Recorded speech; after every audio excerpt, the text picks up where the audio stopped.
Gözlerimde duman, gökyüzü kurşuni, oyuncaklar susmuş, sokaklar yetim.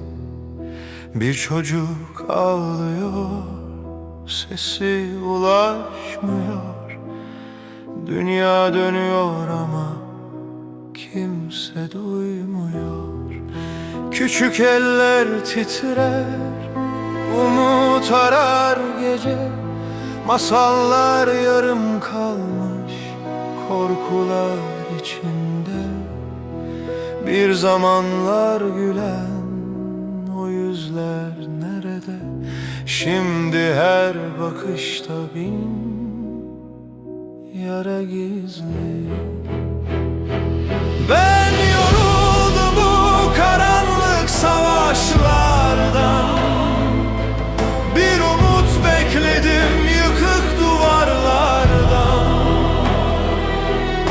Çocuklar solmasın diye dua ettim, ama dünya yine sessiz kaldı ardından. Bir top yerine taş, bir şarkı yerine çığlık, sevgi yerine korku, umut yerine ayrılık. Hangi suç bu küçük kalplere yazıldı? Hangi kader böyle acıyla kazındı? Anlat deseler kelimem yetmez artık. İnsan olmak neden bu kadar uzak?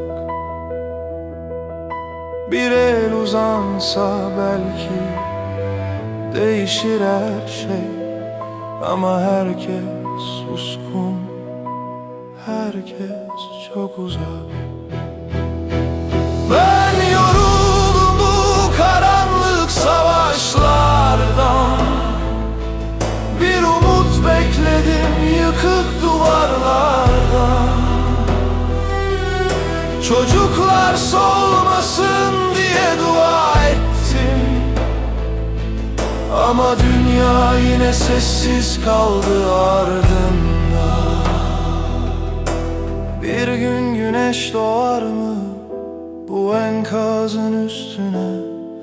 Bir çocuk güler mi korkusuzca yüzüme? Ben hala beklerim, içimde bir kıvılcım sönmeden son kez haykırır kalbim. Dünya duysun artık bu sessiz çığlıkları, kaybolmasın diye masum çocukları.